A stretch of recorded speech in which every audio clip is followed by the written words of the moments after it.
Hello, j'espère que vous allez très bien et que vous passez de belles vacances. Bienvenue dans cette nouvelle vidéo dans laquelle je partage avec vous mon souper, donc une recette de moules avec un bouillon et la préparation de ma pizza. J'espère que tout ça va vous plaire. C'est parti et bon visionnage.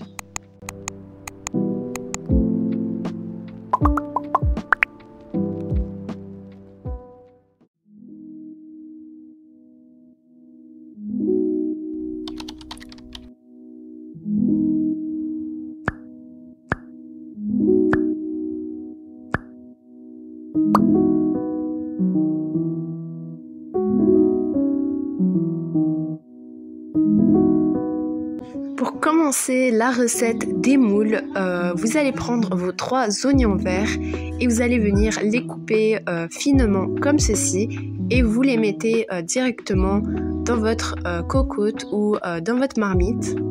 Si vous n'avez pas d'oignons verts, vous pouvez utiliser n'importe quel autre type d'oignon que vous disposez, ça fera l'affaire.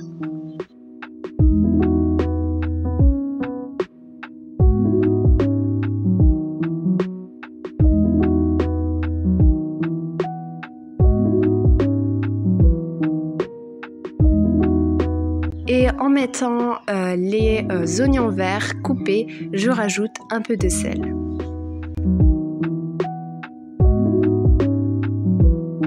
La deuxième étape consiste à laver les moules, donc vous allez venir les mettre dans un récipient ou dans un bol, puis vous les lavez bien comme il faut, comme ceci. Et maintenant, pour la troisième étape, vous allez venir rajouter aux oignons verts 1 litre d'eau. Donc, moi, ça fait 500 ml plus 500 ml avec la tasse de mesure que j'ai.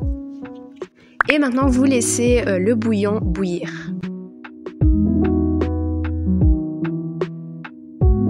Lorsque le bouillon a atteint les 100 degrés, vous allez venir mettre les 500 g de moules à l'intérieur, comme ça ils vont cuire. Pour savoir s'ils sont cuits ou non, vous devez tout simplement voir s'ils se sont ouverts pendant la cuisson. Si cependant certains ne sont pas ouverts pendant la cuisson, ça veut dire qu'ils sont immangeables.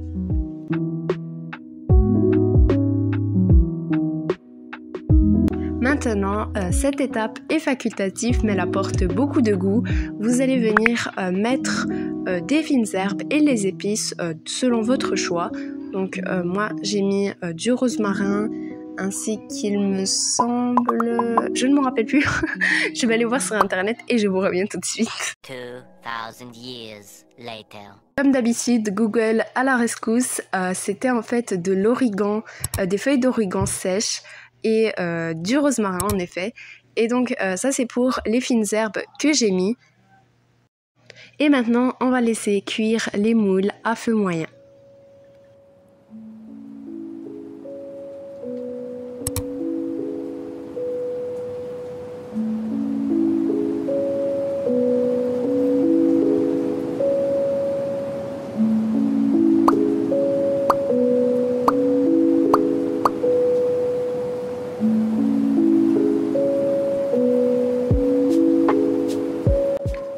Pour la préparation de la pizza, vu que j'ai bien dit que c'est une préparation, c'est pas une recette parce qu'en fait j'ai pas filmé quand ma maman avait fait la pâte.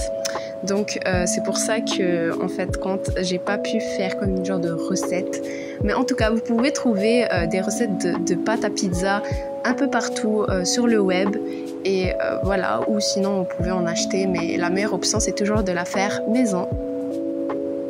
Donc pour cette pizza, je l'ai fait sur cette plaque rectangulaire, donc elle sera grande et je pense que c'est parfait entre familles si vous voulez faire de la pizza car en finale il y en aura beaucoup. Et après ça, je la découpe en 12 parts qui ont une forme carrée, donc ça fait beaucoup de parts.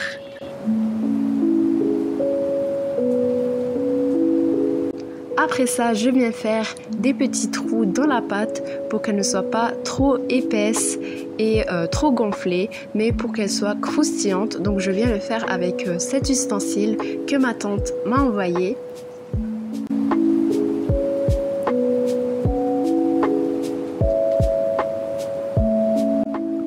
l'étape 3, je viens étaler la sauce tomate sur la pâte à pizza et la quantité dépend de la grandeur de votre pizza. Après que j'aurai fini d'étaler la sauce tomate sur la pâte, je vais la rentrer dans le four, comme ça elle va cuire.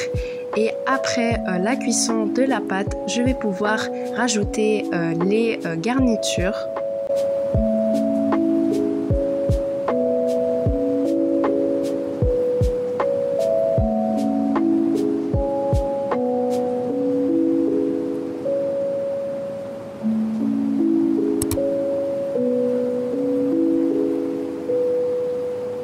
Pour ma part, la cuisson de la pâte a pris un bon 20 minutes pour qu'elle soit bien cuite de l'intérieur, l'extérieur, les côtés, etc.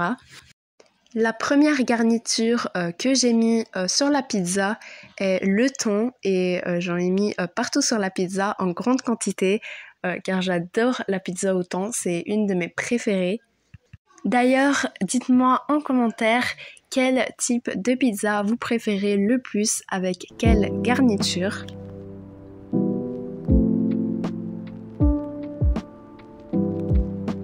Pour la deuxième garniture, j'ai rajouté des champignons. J'adore les champignons sur la pizza, c'est vraiment bon. Donc je les ai cuits sur la poêle, bien évidemment, avant de les mettre sur la pizza. À la maison, c'est pas tout le monde qui aime les champignons.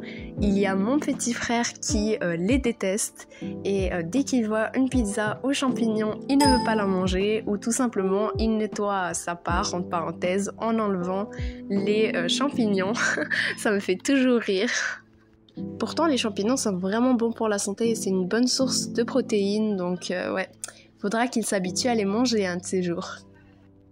Enfin bref, j'ai fini avec la dernière garniture qui est la plus importante, qui est le fromage et je viens le mettre partout sur la pizza comme ceci.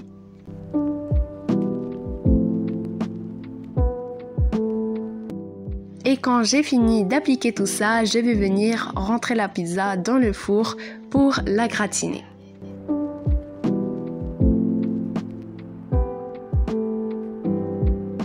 Et voici mon souper au final avec la pizza. Donc voici des parts des pizzas coupées en carrés et bien évidemment un bol de moule bien chaud. Donc j'espère que cette vidéo vous aura plu. Si c'est le cas, n'hésitez pas à vous abonner, à liker et à commenter, ça me ferait super plaisir. Et puis moi je vous dis, prenez grand soin de vous et à la prochaine pour une nouvelle vidéo. Bye!